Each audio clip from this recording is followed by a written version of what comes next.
आरहत वाङ्मय में कहा गया है, धम्मो मंगल मुक्तित्थम अहिंसा संजमो तवो देवावि तं नमंसन्ति जस्य धम्मे सयामनो। हमारी दुनिया में मंगल की आकांक्षा की जाती है, दूसरों के लिए भी मंगल कामना की जाती है और स्वयं के मंगल की भी अभिप्सा रहती है। आदमी मंगल चाहता है, पर मंगल के अनुरूप उसका पुरुषार्थ, उसका आचरण है या नहीं, यह एक विचार्य विषय है। हमारे पास मन है, मन के द्वारा सोचा जाता है, स्मृति भी की जाती है, कल्पना होती है। हमारी सोच के साथ कहीं अमंगल तो जुड़ा हुआ नहीं है, हम अयथार्थ और गलत तो नहीं सोचते हैं। हमारा सोचने का तरीका कैसा है? हम मंगल चाहते हैं तो हमारी सोच का तरीका मंगल है या नहीं, अच्छा है या नहीं। एक महत्वपूर्ण प्रश्न है, कैसे सोचे? सोच शक्ति, चिंतन शक्ति भी हर प्राणी में विकसित नहीं होती है। जो अमनस्क प्राणी हैं, असंगी प्राणी हैं, एक इंद्रिय से लेकर चतुरिंद्रिय तक के प्राणी तो असंगी ही होते हैं, अमनस्क ही होते हैं। पृथ्वीकाय, अपकाय आदि एकेंद्रिय, फिर द्विंद्रिय, त्रिंद्रिय, चतुरिंद्रिय, ये सब के सब प्राणी अमनस्क, असंगी होते हैं। पंचेंद्रिय प्राणियों में भी सारे संगी नहीं होते हैं। मनुष्य भी दो प्रकार के बताए गए हैं, संगी मनुष्य, असंगी मनुष्य। पंचेंद्रिय त्रियंच भी दो प्रकार के हैं, संगी त्रियंच पंचेंद्रिय, असंगी त्रियंच पंचेंद्रिय। यानी पंचेंद्रिय होने पर भी सोच शक्ति सब प्राणियों में नहीं होती है। संगी प्राणियों का सोच ठीक हो सकता है। सोच शक्ति का प्राप्त होना एक विकास का पायदान है, विकास की स्थिति है। जो सोच नहीं सकता, अमनस्क है, वह अविकसित प्राणी है। हमारे पास सोच शक्ति है, चिंतन शक्ति है, यह हमारे एक विकास का द्योतक तत्व है। अब प्रश्न है, सोचना कैसे चाहिए? सोचने के साथ आवेश जुड़ जाता है, गुस्सा, राग, द्वेष, ये जुड़ जाते हैं, तो हमारा सोचना मलिन हो सकता है। सोच के साथ दुराग्रह जुड़ जाता है तो हमारी सोच गलत हो सकती है। हमारी सोच यथार्थ के धरातल पर न हो तो सोच गलत हो सकती है। अच्छा सोचना वह हो सकता है जिस सोचने के साथ आवेश, उग्रता, गुस्सा न हो। वह सोचना अच्छा हो सकता है जिस सोच के साथ दुराग्रह न हो, तटस्थ भाव, अनाग्रह भाव हो, निष्पक्ष भाव हो, अनेकांत का भाव हो, वह सोचना ठीक हो सकता है। और वह सोचना अच्छा हो सकता है जो यथार्थ के धरातल पर होता है। अयथार्थ अतथ्य परक चिंतन है, वह ठीक नहीं होता है। आवेश मुक्त चिंतन, आग्रह मुक्त चिंतन और अयाथार्थ्य मुक्त चिंतन, ये तीन चीजें हैं। अनावेश, अनाग्रह और अयथार्थ से मुक्त यथार्थ परक चिंतन। तो चिंतन सही हो सकता है, बढ़िया हो सकता है, पवित्र हो सकता है। हम ध्यान दें, कोई घटना घटी और आदमी को आवेश आ गया, गुस्सा आ गया और कोई निर्णय कर लिया, बाद में पश्चाताप करना पड़ता है, अरे मैंने गुस्से में यह निर्णय क्यों कर लिया, यह नहीं करना चाहिए। तो गुस्से में, आवेश में जहां तक हो सके निर्णय नहीं करना चाहिए, कदम नहीं उठाना चाहिए। एक बार आवेश का लिया हुआ निर्णय लंबे काल तक बाद में पश्चाताप कराने वाला बन सकता है। तो थोड़ा तत्काल प्रतिक्रिया न करके धैर्य रखें, सोचें, ध्यान दें, क्या करना क्या नहीं करना, ठंडे दिमाग से सोचें, शांत दिमाग से सोचना चाहिए। आवेश में निर्णय जहां तक हो सके नहीं लेना चाहिए। देखें भी स्थिति है क्या, सम्यक आकलन तो करें, स्थिति है क्या, पूरा ध्यान ही नहीं दिया, निर्णय ले लिया। एक घटना, प्रसंग या कथा जो भी आती है, एक राजकुमार था। वह एक दिन अपनी राजधानी के बाजार में घूमने के लिए गया। बाजार सजा हुआ था, दुकानों की कतारें लगी हुई थी। वह देख रहा था क्या दुकान है, क्या चीजें, देखता देखता जा रहा था। एक दुकान को उसने देखा, वहां एक बोर्ड पर लिखा हुआ था कि यहां अक्ल मिलती है, यहां अक्ल मिलती है। तो राजकुमार के मन में कुतूहल जागा कि अक्ल क्या, कैसे बेचते हैं, बात तो करें, क्या अक्ल कैसे बेचते हैं। तो दुकान में चला गया।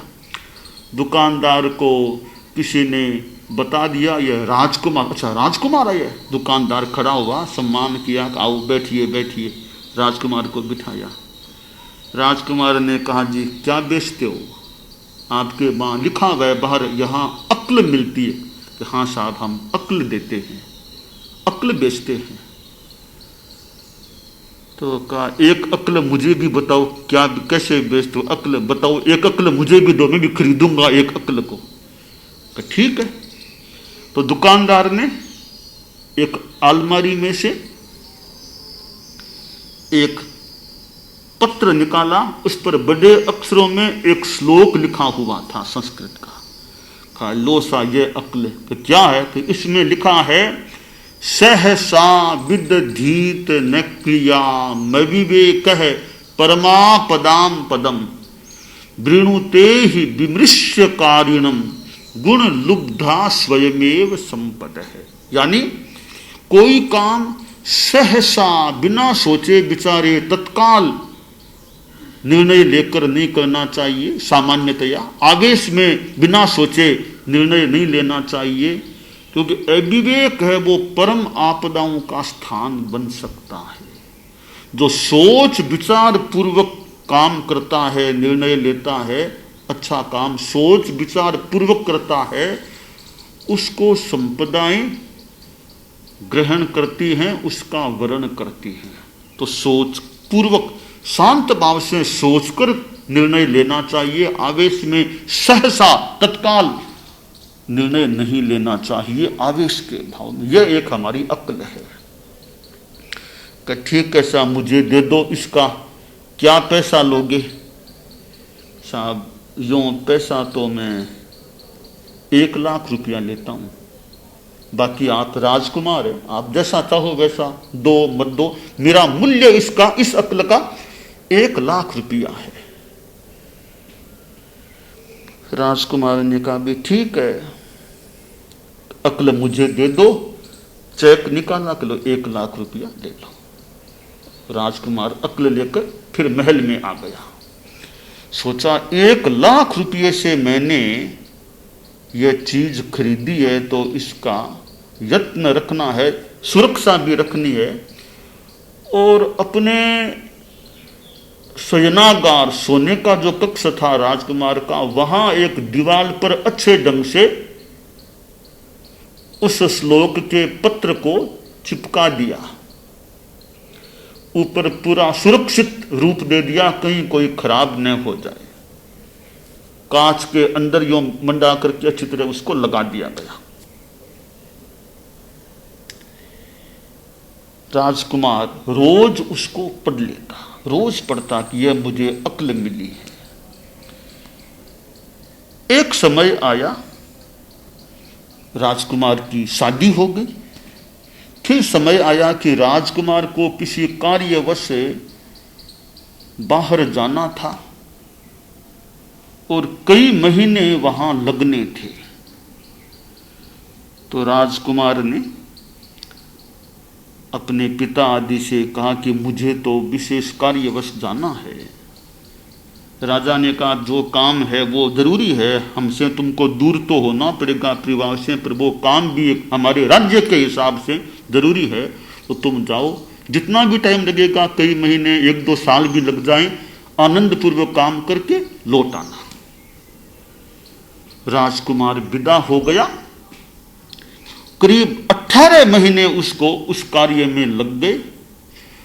करीब 18 महीनों के बाद वह लौटा तो रात को 11:30-12 बजे करीब वह पहुंचा। तो सोचा माताजी पिताजी ये सब सो गए हैं, सीधा मैं शयनागार में चला जाऊं। तो ऊपर जहां उसका शयनागार था, शयन कक्ष था, वहां गया और उसने देखा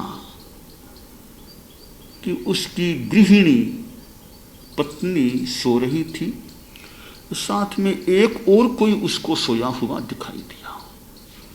उसको आवेश आ गया कि लगता है मेरी पत्नी दुराचारिणी बन गई है, ये साथ में कौन सो रहा है।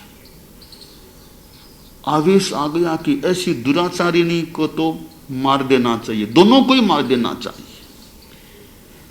युवा अवस्था थी, इधर राजकुमार था, तलवार को हाथ में लिया, म्यान से तलवार को निकाला और वार करने वाला था।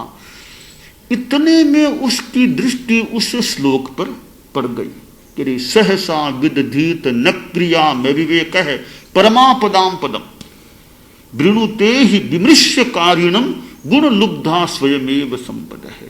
कि मुझे अक्ल मिली थी कि बिना सोचे आवेश में निर्णय नहीं लेना चाहिए, तो थोड़ा ठहरूं, जानकारी करूं क्या स्थिति है। थोड़ी आवाज दी तो पत्नी जाग गई। अच्छा आप आ गए? कहा मैं तो आ गया। ये कौन है? ये तो आपकी बेटी है, आपकी बेटी है, सो रही है यहाँ। तो इसका रूप तो पुरुष का सा है, पुरुष का सा वेश का पुरुष का। तो आज रात में इसकी स्कूल में एक नाटक का प्रोग्राम था, तो नाटक में इसने राजा का रोल अदा किया था। नाटक में लड़कियों की स्कूल में प्रोग्राम था, तो इसको राजा का रोल अदा करना, तो राजा का वेश इसने धारण किया। फिर 11 बजे करीब आई, कहा मुझे तो नींद आ रही है, बिना वेश को उतारे सीधे आकर के यहाँ मेरे पास सो गई। तो बच्ची को जगा दिया गया, देखो आपकी बच्ची है, हमारी बच्ची है। तो राजकुमार ने सोचा रे मेरी बेटी की माँ सो रही थी, मैंने शक कर लिया, गुस्से में आके मैंने तो तलवार भी निकाल ली। अगर मैं वार कर देता, दोनों को खत्म कर देता, तो कितना बड़ा अनर्थ हो जाता। माँ बेटी सो रही थी, मेरी बेटी, दोनों माँ बेटी मैंने इतना संदेह किया, निश्चय कर लिया कि ये गलत है। तब उसने सोचा, रे ये श्लोक, इस अक्ल ने आज मुझको गलत काम करने से बचा लिया। खैर रात बीती, प्रातःकाल माता पिता से मिला, सब प्रणाम आदि किया, नाश्ता किया। फिर उसने सोचा कि मैं उस दुकान में वापस जाऊंगा, और वह उस दुकान में गया अपने साथियों के साथ। दुकानदार ने पहचान लिया कि राजकुमार जो पहले आए थे आज फिर आए हैं। हाँ महोदय पधारिए, विराजिए। का याद है ना, मैंने अक्ल खरीदी थी? कि हाँ महोदय याद है, एक अक्ल वो सहसा विदधीत नेत्रियां वाली आपको दी थी। उसका मूल्य कितना लिया था? कि महोदय आपने दिया था 1 लाख रुपये का चेक आपने दिया था। कि 1 लाख तो कम है, 1 लाख तो मूल्य कम है, 1 लाख और दूंगा तुमको। इतनी बढ़िया अक्ल मुझको दी, इस अक्ल ने मुझको, मेरे परिवार को बचा लिया, तो 1 लाख और तुमको दूंगा। कि मेरा तो मूल्य 1 लाख ही है, कि नहीं 1 लाख तो है, पर मेरी दृष्टि में 1 लाख मूल्य कम है उस अक्ल का, इसलिए मैं 1 लाख और दूंगा तुमको। 1 लाख और उसको दिया। इतनी बढ़िया अक्ल मुझको दी कि मेरे परिवार को इसने बचा लिया। तो आवेशपूर्ण चिंतन और अनावेशपूर्ण चिंतन, जिस चिंतन में ये गुस्सा, आवेश, तत्काल कोई सहसा निर्णय कर लेना, कई बार लेने से देना बढ़ जाए, वो बात हो सकती है, भयंकर स्थिति बन सकती है। तो चिंतन का एक महत्वपूर्ण सूत्र है आवेश मुक्त चिंतन। परम पूज्य आचार्य महाप्रज्ञ की एक पुस्तक, कैसे सोचें कैसे। आज 17 जून 2020 है और परम पूज्य गुरुदेव आचार्य महाप्रज्ञ जी की जन्म शताब्दी वर्ष की संपन्नता भी अब निकट आ रही है। परसों जन्म शताब्दी वर्ष की संपन्नता हो रही है और इस वर्ष को हमने ज्ञान चेतना वर्ष की संज्ञा दी थी। ज्ञान चेतना करे प्रकाश, जागे संयम में विश्वास। ज्ञान चेतना करे प्रकाश, ज्ञान की चेतना प्रकाश करे और संयम में हमारा विश्वास जागे। यह जन्म शताब्दी का वर्ष अभी चल रहा है। परम पूज्य आचार्य महाप्रज्ञ का 100वां वर्ष, जन्म से अब 100वां वर्ष पूरा हो रहा है। सुगुरु को वंदन सत सत बार, सुगुरु को वंदन सत सत बार। महाप्रज्ञ गुरु जन्म शताब्दी, महाप्रज्ञ गुरु जन्म शताब्दी, वर्ष महासुखकार। सुगुरु को वंदन सत सत बार, सुगुरु को वंदन सत सत बार, सुगुरु को वंदन सत सत बार। तो यह जो जन्म शताब्दी का वर्ष चल रहा है और इस वर्ष के उपलक्ष्य में जो यह गीत बनाया गया था, उसकी यह आंकड़ी है कि सुगुरु को वंदन सत सत बार। हमारा सत सत बार गुरुदेव को वंदन है। उन्होंने जो काम किए थे, जिन शासन की पावन सेवा, जैनागम संपादन, जिन शासन की पावन सेवा, जैनागम संपादन, सूत्रात्मक सिद्धांतों का निज प्रज्ञा से प्रतिपादन सूत्रात्मक सिद्धांतों का निज प्रज्ञा से प्रतिपादन श्रुत सागर अवगाहक प्रभुवर श्रुत सागर अवगाहक प्रभुवर मंगल प्रवचनकार सुगुरु को वंदन सत सत बार सुगुरु को वंदन सत सत महाप्रज्ञ गुरु जन्म शताब्दी महाप्रज्ञ गुरु जन्म शताब्दी वर्ष महासुखकार सुगुरु को वंदन सत सत बार सुगुरु को वंदन सत सत बार। तो आचार्य महाप्रज्ञ जो स्वयं चिंतन के बारे में भी बताने वाले, तो हमारा चिंतन आवेश मुक्त हो। और दूसरी बात है चिंतन दुराग्रह मुक्त, चिंतन में आग्रह नहीं कि ऐसा ही है, ऐसा ही नहीं, जो उपयुक्त है बस वो ग्राह्य है, वो सम्मान्य है। दुराग्रह नहीं कि ऐसा ही करूंगा, ऐसा मेरा ही चिंतन सही है। ठीक है, तुम बड़े चिंतनशील हो सकते हो, पर तुम्हारा अपना चिंतन है, दूसरों का अपना चिंतन हो सकता है, और किसी दूसरे का चिंतन तुम्हारे से भी बढ़िया भी हो सकता है।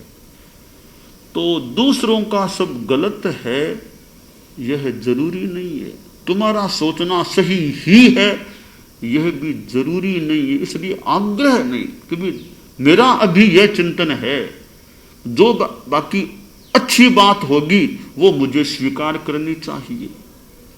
तो अनेकांत, कहीं आग्रह नहीं। तो चिंतन जहां अनाग्रह पूर्ण होता है वहां सच्चाइयां शोधित हो सकती है, सच्चाइयों का शोध हो सकता है, सच्चाइयां प्राप्त हो सकती है। और तीसरी बात है चिंतन यथार्थ के धरातल पर होना चाहिए। जिस विषय का चिंतन करना है उस विषय की जानकारी हमें हो तो चिंतन बढ़िया होगा। हम उस विषय के बारे में जानते ही नहीं है तो चिंतन कितना क्या कर पाएंगे। तो उस विषय की हमें जानकारी होनी चाहिए कि सही बात क्या है, सही बात को ग्रहण कर फिर अब क्या करना, तो हमारा चिंतन सही हो सकता है। तो तथ्यों की सही जानकारी, सही तथ्य आकलित होने चाहिए, फिर चिंतन होगा तो हमारा चिंतन सही हो सकेगा। एक चिंतन से आदमी दुखी बन सकता है और दूसरे चिंतन से आदमी सुखी भी बन सकता है। एक चिंतन में द्वेष होता है, एक चिंतन में समता होती है, सद्भावना, प्रमोद भावना होती है। आचार्य चतुर्मास करने के लिए गए और एक गांव में उन्हें चतुर्मास के लिए कोई दुकान का स्थान मिला। स्थान को स्वीकार किया, आचार्य वहां रह गए और कुछ दिनों बाद जो दुकान का मालिक था उसने कहा जी मेरा स्थान खाली करो, दुकान खाली करो। कहा भी चतुर्मास है, कुछ भी हो स्थान खाली करो। आचार्य ने अपने साधुओं के साथ वहां से प्रस्थान कर दिया, स्थान छोड़ दिया। साधु को तो समता रखनी चाहिए, कहीं आक्रोश नहीं, द्वेष नहीं, राग नहीं है, द्वेष नहीं है, किंचित भी संक्लेश नहीं है, भावों में आवेश नहीं है, मोह भाव लवलेश नहीं है, यह स्थिति आदर्श की स्थिति है। तो आचार्य बड़े शांत भाव से वहां से रवाना हो गए, दूसरे स्थान पर जाकर के रह गए।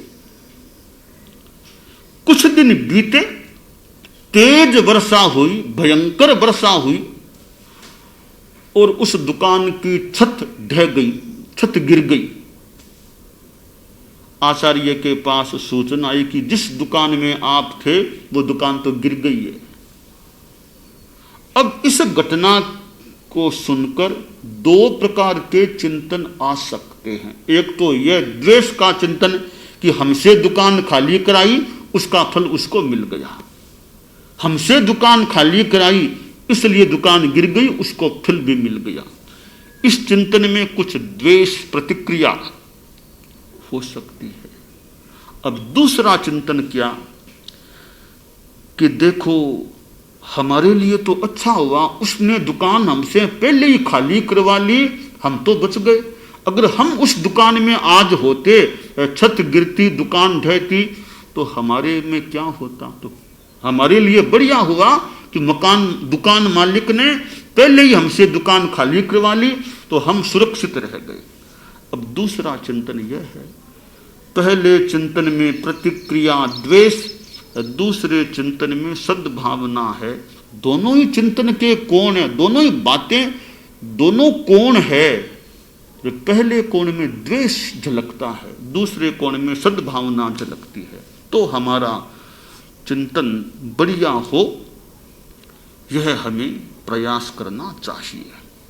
दानान सेठम अभयपयाणम सच्चे सुया अणवज्जं वयन्ति तवे सुया उत्तम बंभचेरम लोगुत्तमे समणेणाय पुत्ते। अरहंता मंगलम, सिद्धा मंगलम, साहु मंगलम, केवली पन्नतो धम्मो मंगलम। अरहंता लोगुत्तमा, सिद्धा लोगुत्तमा, साहु लोगुत्तमा, केवली पन्नतो धम्मो लोगुत्तमो। अरहंते शरणं प्रवज्जामि, सिद्धे शरणं प्रवज्जामि, साहु शरणं प्रवज्जामि, केवली